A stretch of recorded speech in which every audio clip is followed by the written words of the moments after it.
Welcome to Property Quorum.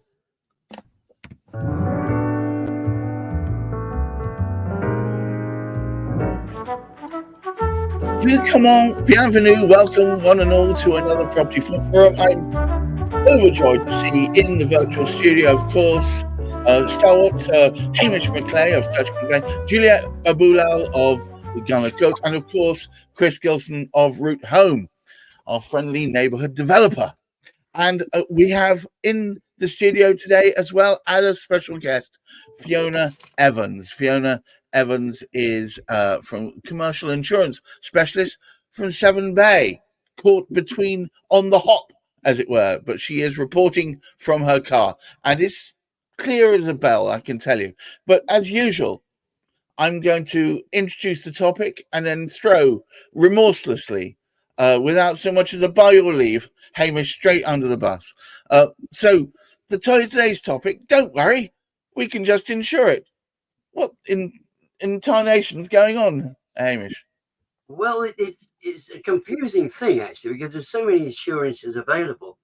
And to show the importance of insurance in property transactions, I'm attending a conference, COPSO conference it is. Not that you need to know much about that, but it's one of their annual conferences, a very, very sort of big one. And it's actually fully sponsored by 3 different insurance companies. And this is early June. And then later on in June, at my own conference, I should say, not my own, but the IPSA conference. Hooray, the IPSA conference. Sorry. Yeah, we've got two insurance companies there sponsoring it. So can't get enough of them. Can't get enough insurance companies.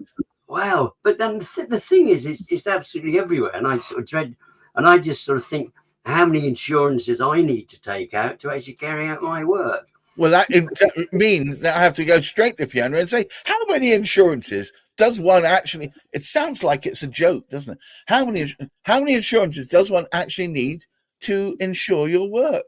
And welcome, Fiona. Gosh, when you come to property, there's a myriad of policies you can have. The list doesn't end. It depends what your aspect is in respect to the property. You can be the landlord, you can be the developer, you can be the project manager. There's so many different insurances you can go for, which is why it's important to use a broker so you don't get confused or you don't leave any exposure for yourself then. Exposure, you say? Mm-hmm. Chris, nobody gets exposed without an insurance, do they?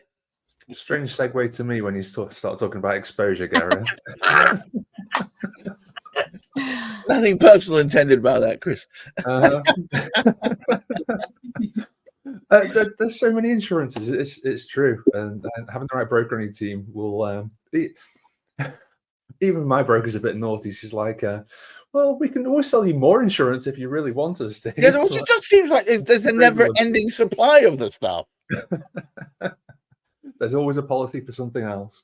But yeah, it is potentially never-ending. It's knowing where the limits are, what you really need, and getting the right advice behind you. I'm always learning. So I found something useful the other day that one of my coaches he suggested to accelerate transactions. You obviously can get indemnity insurance. One of the little tips that we use is to see if we can get searches indemnified. The reason being is that if you can't get an insurance policy to indemnify the searches, maybe there's an issue that's worth you getting the searches done for in the first place, because the underwriters probably know that there's an issue. So, little top tip where I learned the other day. So, are you saying there's a way of flushing out any hidden misgivings on the part of the lender is to ask them to indemnify? Yes. To effectively underwriters and actuaries know all the little details of underwriters. They've already done the research. Mm-hmm. Juliet, how much insurance is enough? Do you know, one of the key things with the insurance, and I agree with everyone, there's so many different insurances, is to ensure that it's worth the paper that it's written on. Because the last thing you want to do is treat the insurance policy like it's a plaster on the issue and it's time to claim and you realize it's a void policy or it's voidable. And these policies or these insurances come with conditions. And it's key that you can satisfy those conditions. And Chris is absolutely 100% right. It's one of those tools I used all the time with insurers in indemnity insurer underwriter, because they've got access to databases and to different things to do their risk analysis. So if you ask them for a policy and they say, sorry, computer says no, as Hamish likes to say, the reality is there is a potential problem that you've got to fix, because they think they're exposed. They think there's a huge exposure on that policy. So my key thing with indemnity is, one, you need to read the fine print, or your lawyer needs to, or you need to work with a great broker like Fiona who can guide you, because some of these policies as well, when you use a broker, they can co-insure, they can create joint insurance on the policy. I don't know what's happened here. I'll tell you what, it does worry me that there's no rules to this thing. So how do you know when to stop insuring? Surely there's everything you could insure. So you could end up insuring up to the hilt and realizing, looking back, you didn't need half of it. Well, yeah, the way our brokerage works, we're really based in like the ethics of placing insurance. So you will get brokers that'll tell you insure for, sneezing. But, if you... Oh dear. Well, I'm going to quickly pass over to Hamish. Hamish, how do you know when enough is enough? Actually, you don't. I think this is why it's so important. And I mean, Chris made mention of it. In fact, Juliet did too. To actually use a broker, because one of the interesting things is when I've approached various people, because I do for my organisation for IPSA, I try and attract sponsors in or people in who can actually support the membership in various different types of ways. And so when I've spoken to these insurance companies in the past, they specialize in different things, but they are the insurance companies. And the trouble is with an insurance company, they want you to use their particular insurance for whatever it's going to be. However, it isn't necessarily the one you really need, because it's like anything. I mean, I'm not suggesting they're unethical or anything like that, but it may well be you need a broader understanding. You need somebody who has a broader understanding of what you're doing, who can turn around like Fiona would be able to do and say, right, this is the most appropriate one for you. And I think that's very, very important. And of course, the poor soul who's buying a property doesn't know anything about it. If you get the right, as we've spoken before, you get the right legal support from somebody like Juliet, she could possibly suggest to you, but she would obviously recommend somebody like Fiona to speak to get the particular sort of information on this. But it needs to be, we're back again, to get to speak to that specialist, speak to the right person about it, rather than going directly to an insurance company. And as usual with live shows, we lost connection when you were midway through espousing about which insurances are the best and how you know when you've got enough. I was going to give you another bite at the cherry. Thank you. No, I was just saying, the conditions are key. So you need to ensure that that piece of paper is worth what it's saying on there, or it is doing what it says it's supposed to do if you need to make a claim. So in an ideal world, that issue will never come up and you'll never need to make a claim, but you'd want to avoid the disappointment 5 years down the line, especially if it's a policy that's in perpetuity and you need to make a claim and you find out, well, actually, there was a condition that you hadn't satisfied. So, for example, if it's a planning indemnity and the works haven't been done within the past 12 months, you will not have satisfied that condition. So although you can go on to one of those websites and simply buy a policy, pay the premium, and you've got the paperwork, that is not good enough because it's a void policy. When it comes time to claim, you will not be able to. So it's really important to have someone like Fiona to work with, who you can ask the questions and she can say to you, look, what are those conditions? This may be better suited. It's better suited for you. When you're buying car insurance, you go on to one of those comparison websites and you look at the best deals, you look at the fine print, you look at what the excess is, etc. It's no different. And especially if it's a policy that's in perpetuity for your home, that is extremely important. The search indemnity policy. So there's several types. You can get search indemnity for if instead of searches, and some lenders will accept that. If you've applied for searches and those searches are delayed, you can get search delay policies. And if you've got searches and they're historical and a bit old, you can get search validation insurance. So it really is such an amazing tool and a time saver, but it has to be the right policy for you that you can make a claim on when if necessary. It does seem to be an awful minefield. Fiona, we lost connection with you briefly, and you were telling me when you've got the right blooming policy, because it seems you could insure for sneezing. I mean, it gets to be one of those things. How long is a piece of string? And what you want is a broker who, understands what you actually need and builds it from there. So, Juliet said about the endorsements and exclusions. Well, my job is to know about your property and also know about you, so that I can find a policy that doesn't have endorsements and exclusions on it that are going to make your life difficult. So, I appreciate that when you're finding insurance is very overwhelming if you're not in the industry, as it would be for me, in any other area of my life. I'd go to a professional advisor because I don't know how to do tax and all that stuff. So you come to a broker because we without sounding big-headed, we know what we're doing, and we'll narrow it all down for you, make it really easy, and most importantly, find the right thing for you. So not direct to the insurer, but through a broker. Yeah, an extra step in the chain. I mean, under normal conditions, I would say, why would take an extra step? I mean, but you're making a case that going through a broker is a better idea. Yes, absolutely. We don't. We have IFAs, we have accountants, we have solicitors, we have all these professional advisors in areas of our lives that we know nothing about. But people are reluctant to use brokers for some reason. And then you go direct to the market, you claim for something 6 months down the line, and you find out you've got a flood exclusion you didn't know about. Well, it's no one's fault that they don't know those things, because they're not in the insurance industry, and insurers naturally are going to put those things in place so they don't have to pay out. So you want to have a broker that can look at everything you need and make sure that you are covered and there's no exposures. And yeah, I just think, as professional advisors, that's our job, and that's what we should be doing.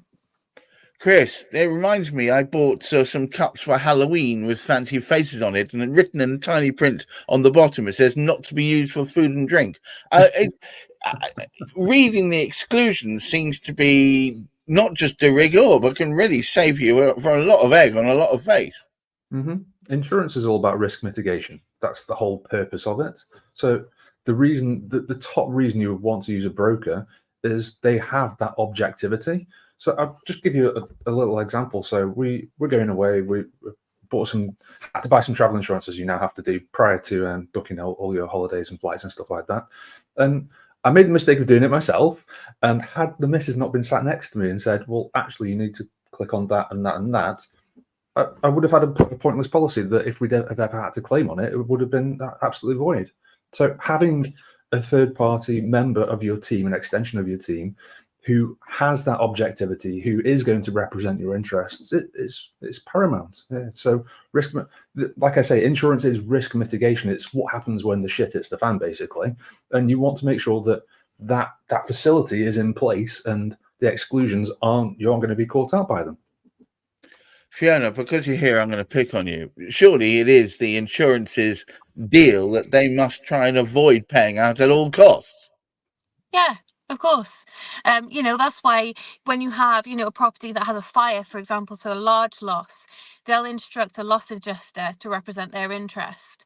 And so then, our brokerage, for example, is a full service. So we'll manage claims for our clients. So not only are we representing your interests at the point of inception of the policy, but we'll also look after you when we're negotiating with the insurers. So, I mean, recently I negotiated a settlement of 230 grand up to 282,000, and that's that's 50k the insurer just wouldn't have paid had they not had someone on side to argue them. So, yes, they want to pay as little as possible, and yeah, you just need someone on side to make sure that you're getting actually what you what you deserve from the policy.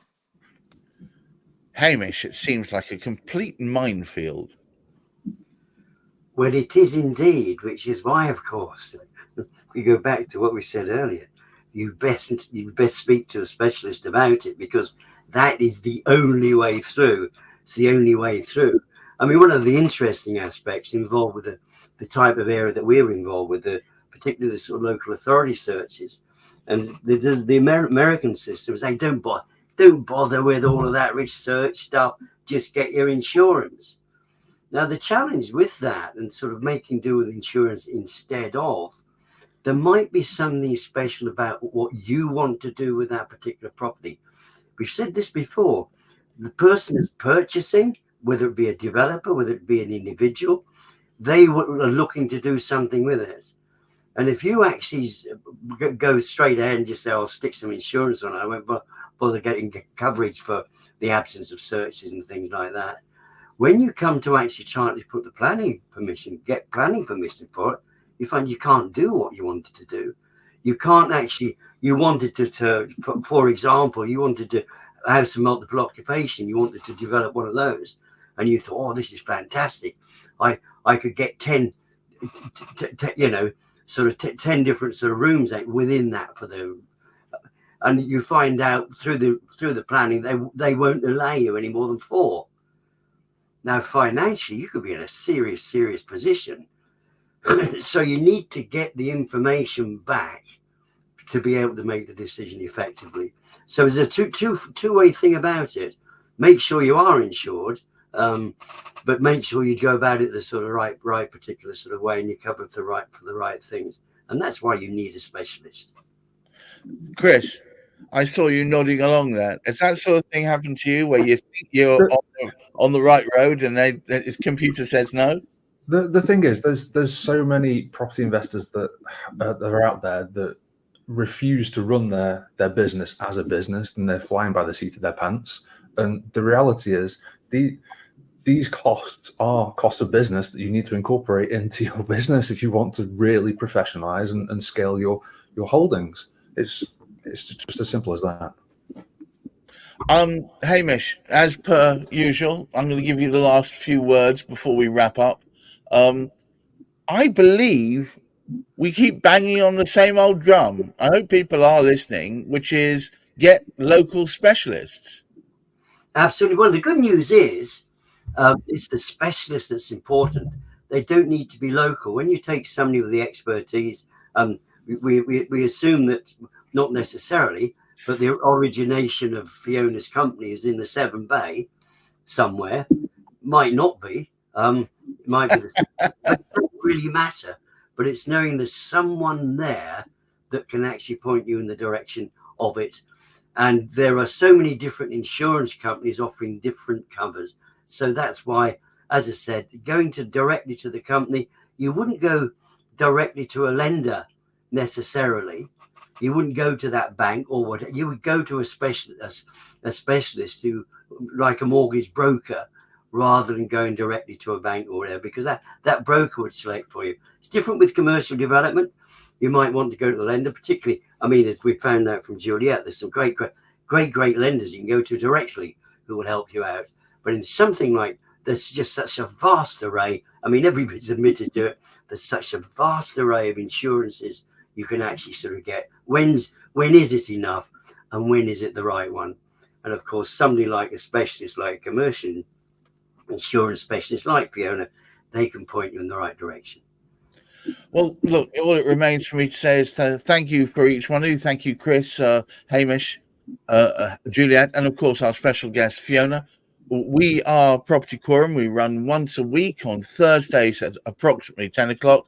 And our focus is always on trying to bring together property specialists and people who can talk about topics, perhaps that other people don't bring up in normal conversation.